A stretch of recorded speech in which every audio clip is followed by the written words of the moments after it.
जय श्री कृष्णा। दोस्तों, मैं आज आपको सुनाने जा रही हूँ विष्णु पुराण का भाग 7वां। बलि चक्रवर्ती सूतल लोक में पहुंचकर पाताल सम्राट के रूप में प्रतिदिन विष्णु के चरणों की रचना करने लगे। इस कारण देवताओं को स्वर्ग और इंद्र को स्वर्ग पर आधिपत्य फिर से प्राप्त हुई। बलि के सूतल लोक के द्वार पर वेद दंडधारी भगवान विष्णु पहरा दे रहे थे। उन्हीं दिनों रावण सूतल पर विजय पाने के लिए पहुंचा। वह इस विचार से सूतल लोक में प्रवेश करने लगा कि आखिर ये बौना मेरा क्या बिगाड़ सकता है। तब भगवान विष्णु ने विशाल रूप धारण कर अपने पैर के नाखून से रावण को रोका। रावण लंका में जा गिरा और बेहोश हो गया। इसके बाद उसने कभी पाताल की ओर आंख उठाकर देखने की हिम्मत नहीं की। बलि चक्रवर्ती का ये नियम था कि वे जिस प्रदेश पर शासन करते थे उसका निरीक्षण अदृश्य रूप में वर्ष में एक बार कम से कम अवश्य करते थे। इसी विचार से पृथ्वी पर अपने सुसंपन्नता एवं शांतिपूर्ण शासन तथा वहां की रहस्य श्यामल फसलों का वे निरीक्षण करने आए। वे शस्त्रों को पुष्टि और जीवन शक्ति प्रदान करते, कृमि कीटों से उनकी रक्षा करते। उनके स्वागत के रूप में दीपावली पूर्व मनाया जाता। दूसरे दिन बलि प्रथमा के रूप में उनकी पूजा की जाती। वामन के त्रिविक्रम आकाश विजय के चिन्ह के रूप में आकाश दीप सजाया जाता। दक्षिण महासमुद्र में बलि चक्रवर्ती के पृथ्वी पर पहुंचने के द्वार के रूप में एक द्वीप उत्पन्न हुआ जो बाली द्वीप के नाम से प्रसिद्ध है। बलि चक्रवर्ती के वंशज पल्लव राजाओं ने उनके नाम पर शिल्प चित्राओं के वैभव के साथ महाबलीपुरम का निर्माण किया। कांचीपुर में त्रिविक्रम वामनावतार की मूर्ति प्रतिष्ठित की। बलि चक्रवर्ती के शासनकाल में जो क्षत्रिय अनुशासित थे वे बाद में विशृंखल हो उठे। वे जनता को अनेक प्रकार से सताने लगे। उनके अत्याचारों से जनता में असंतोष फैल गया। पीड़ित प्रजा हमेशा अपने राजा को कोसती रही। राज्य छोटे मोटे टुकड़ों में बंट गए। राजा भी परस्पर लड़ने लगे। इस कारण वे भी दुर्बल हो गए। सब जगह अराजकता फैल गई थी। हालत ऐसी थी कि जिसकी लाठी उसकी भैंस। उसके शासन में जनता त्रस्त हो उठी। उस हालत में भगवान विष्णु ने दशावतारों में से छठा परशुराम का अवतार धारण किया। जंगल को समूल काटने के समान 21 बार क्षत्रियों को परशु से निर्मूल किया और ये साबित किया कि जब जिसकी आवश्यकता होती है उसकी पूर्ति करने के लिए वे अवतरित हुआ करते हैं। उस काल में धरती पर शासन करने वाले शासकों के सिरमौर यही चक्रवर्ती कार्त विजयार्जुन सुदर्शन चक्र के अंश को लेकर पैदा हुए। किसी जमाने में भगवान विष्णु योग निद्रा में निमग्न थे। तब उनके शंख और चक्र के बीच तरफ वितर्क हुआ। इस पर चक्र बोला, सहस्त्र किरण वाले सूर्य को तराशने पर जो रज निकला उसी से विश्वकर्म ने मेरा निर्माण किया। सहस्त्र कोणों के साथ क्षिप्र गति से घूमते हुए मैंने तीर्थों और असंख्य राक्षसों का संहार किया था। मुझे धारण कर भगवान विष्णु सचक्र नाम से विख्यात हुए। तुम तो सिर्फ धमनी करते हो और कुछ नहीं जानते।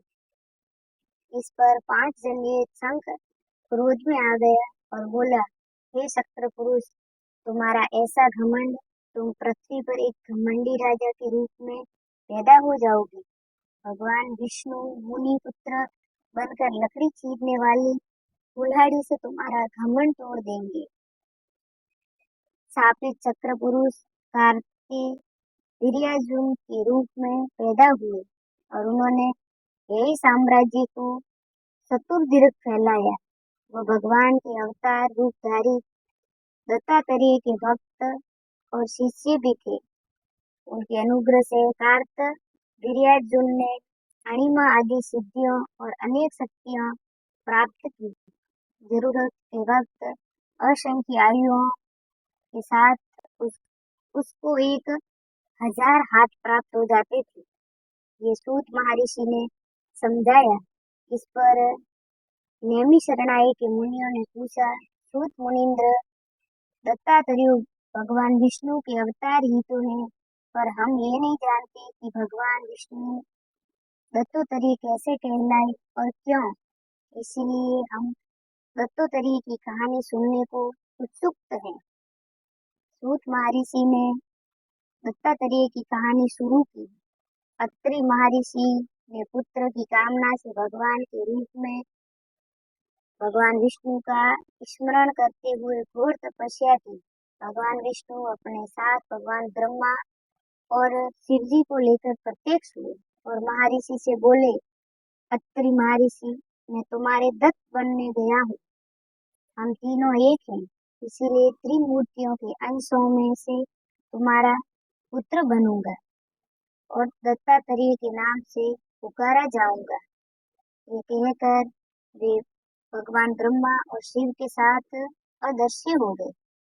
उसी समय नारद मुनि त्रिमूर्तियों की पत्नियां होने का गर्व करने वाली माता लक्ष्मी, सरस्वती और माता पार्वती के साथ उनके पास पहुंचे और उन्हें अत्रि महामुनि की पत्नी अनसुईया की पतिव्रत की महिमा को असाधारण बताकर प्रमाणित किया। अनसुईया ने त्रिमूर्तियों की पत्नियों के लिए अनेक कार्य किए थे। अनसुईया ने गंगा को सताने वाली पाप पिशाचनियों को निर्मूल किया। नारद मुनि से प्राप्त लोहे के चने को पका कर दे दिया। सूर्य देव को रोकने वाली सुमति को मनाकर सूर्य देव के होने से मरने वाले उसके पति को अनसुईया ने पुनः जिवाया। इस पर त्रिदेवियों के मन में अनसुईया के प्रति ईर्ष्या पैदा हो गई।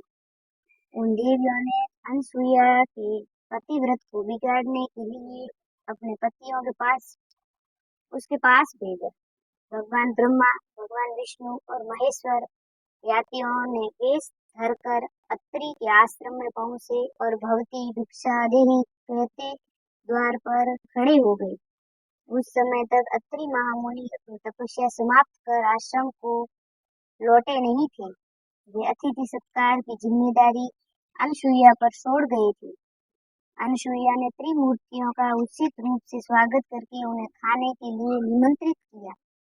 उस समय कपट यति एक स्वर में बोले, हे साध्वी, हमारा एक नियम है, तुम नग्न होकर परोसोगी तभी जाकर हम भोजन करेंगे। अनसुईया ने, ओहो, ऐसी बात है, ये कहते हुए उन पर जल छिड़क दिया। इस पर तीनों अतिथि 3 प्यारे शिशुओं के रूप में बदल गए। अनसुईया के हृदय में वात्सल्य भाव उमड़ पड़ा। शिशुओं को दूध भात खिलाए। त्रिमूर्ति शिशु रूप में अनसुईया की गोद में सो गए। अनसुईया तीनों को झूले में सुलाकर बोली, तीनों लोग पर शासन करने वाले त्रिमूर्ति मेरे शिशु बन गए। मेरे भाग्य को क्या कहा जाए। ब्रह्मांड ही इनका झूला है। 4 वेद इस झूले के पलड़े की जंजीरें हैं। ओकार प्रवणनाद ही इनके लिए लोरी है। वह मधुर कंठ से लोरी गाने लगी। उसी समय कहीं से एक सफेद बेल आश्रम में आ पहुंचा। द्वार के सन्मुख खड़े होकर सर हिलाते हुए अपने पायलों की ध्वनि की एक विशाल गुरुड़ पंख फड़फड़ाते हुए आश्रम पर फुर से उड़ने लगा। एक राजहंस विकसित कमल को चोंच में लिए उड़ते आकर द्वार पर उतर गया। अत्यंत प्यारे लगने वाले रंग बिखरते पिल्ले पूंछ हिलाते हुए घर में घुस पड़े। उनके साथ एक नाग फण फैलाकर आ पहुंचा। उसी समय महती वीणा पर नीलांबरी राग का आलाप करते नारद मुनि और उनके पीछे माता लक्ष्मी, माता सरस्वती और माता पार्वती आ पहुंचे। नारद मुनि अनसुईया से बोले, माता जी, अपने पतियों से संबंधित प्राणियों को आपके द्वार पर पाकर ये तीनों देवियां यहाँ पर आ गई है। ये अपने पतियों के वियोग के दुख से तड़प रही है। इनके पतियों को कृपया इन्हें सौंप दीजिए। अनसुईया ने विनय पूर्वक तीनों देवियों को प्रणाम करके कहा, माताओं, उन झूलों में सोने वाले शिशु अगर आपके पति हैं तो इनको आप ले जा सकती हैं। तीनों देवियों ने चकित होकर देखा, एक समान लगने वाले तीनों शिशु गाढ़ी निद्रा में सो रहे थे। इस पर माता लक्ष्मी, माता सरस्वती और माता पार्वती संकोच करने लगी। तब नारद मुनि ने उनसे पूछा, आप क्या अपने पति को पहचान नहीं सकती? आप लज्जाई नहीं? जल्दी गोद में उठा लीजिए। देवियों ने जल्दी में एक एक शिशु को उठा लिया। ये शिशु एक साथ त्रिमूर्तियों के रूप में खड़े हो गए। तब उन्हें मालूम हुआ कि सरस्वती ने शिव जी को, लक्ष्मी ने ब्रह्मा जी को और पार्वती ने विष्णु जी को उठा लिया है। तीनों देवियां शर्मिंदा होकर दूर जाकर खड़ी हो गई। इस पर भगवान ब्रह्मा, भगवान विष्णु और महेश्वर इस तरह सट कर खड़े हो गए मानो तीनों एक ही मूर्ति के रूप में मिल गए हो। उसी समय अत्रि महर्षि अपने घर लौट आए। अपने घर त्रिमूर्तियों को पाकर हाथ जोड़ने लगे। तभी भगवान ब्रह्मा जी, विष्णु जी और महेश्वर ने एक होकर दत्तात्रेय रूप धारण किया। मध्य भाग में विष्णु तथा एक भाग और ब्रह्मा और दूसरी तरफ शिव के मुखों के साथ हाथों में शंख, चक्र, गदा, पद्म, त्रिशूल व कमंडलू तथा कंधे पर लटकने वाले भिक्षा पात्र सहित त्रिमूर्ति के रूप में भगवान विष्णु दत्तात्रेय का अवतार लेकर अत्रि और अनसुईया के पुत्र बने। कार्तिवीर्यार्जुन दत्तात्रेय की पूजा करके महान शक्तिशाली बनकर विशाल सेना को लेकर विजय यात्रा पर चल पड़े। जमदग्नि महर्षि के पुत्रों में राम आखिरी व्यक्ति थे। सदा कुल्हाड़ी लिए हुए आश्रम व जनपदों का निर्माण करने तथा जमीन को खेती के लायक उपजाऊ बनाने के लिए जंगलों को काटने ही उनका प्रमुख कार्य था। हिमालय में तपस्या करके उन्होंने शिव जी को प्रसन्न किया। शिव जी ने उनको बड़ा ही प्रभावकारी परशु प्रदान किया। उस परशु को धारण कर वे परशुराम कहलाए। भृगु वंशज होने के कारण वे भार्गव नाम से भी व्याख्यात हुए। एक समय परशुराम की माता रेणुका देवी नदी के तट पर गई और देर तक न लौटी। जमदग्नि ने अपनी दिव्य दृष्टि से पत्नी को देखा और समझ गई कि वह उस वक्त क्या कर रही है। चित्ररथ नामक गंधर्व अप्सराओं के साथ जल क्रीड़ाएं कर रहा था। रेणुका तमन्नी होकर उस विलास को देख रही थी। इस पर जमदग्नि क्रोध में आ गई। अपनी पत्नी के लौटने पर जमदग्नि ने पुत्रों को बुलाकर माता का सर कटवाने का आदेश दिया। परशुराम के भाई ये जघन्य कार्य करने को तैयार न हुए। जंगल से लौटकर आए हुए परशुराम को देख जमदग्नि ने उनको आदेश दिया कि वह अपनी माता और भाइयों के सर काट डाले। परशुराम ने इसका प्रतिरोध किए बिना अपने भाइयों तथा माता के सर काट डाले। जमदग्नि ने प्रसन्न होकर पूछा, बेटा तुम कौन सा वर चाहते हो, मांग लो। भाइयों तथा माता जी को जलाइए। परशुराम ने जमदग्नि से वर मांगा। जमदग्नि ने उनको पुनर्जीवित कर दिया। अपनी तपो महिमा के प्रति परशुराम ने विश्वास तथा उसकी सूक्ष्म बुद्धि पर जमदग्नि प्रसन्न हुए और आशीर्वाद दिया। परशुराम तो कारण जन्मधारी हो, सदा चिरंजीवी बने रहोगे। कार्तिवीर्यार्जुन अपनी विजय यात्रा समाप्त कर अपनी राजधानी महिष्मती नगर को लौट रहा था। उसी मार्ग पर जन्मदीप का आश्रम था। उस समय राजा और सैनिक बहुत ही भूखे थे। चरणदीप ने कामधेनु हंसावली अपने होम धेनु की वजह से उन सबको भारी बोझ दिया। वह गाय जो सीध चाहे असंख्य लोगों को भी देने की क्षमता रखती थी।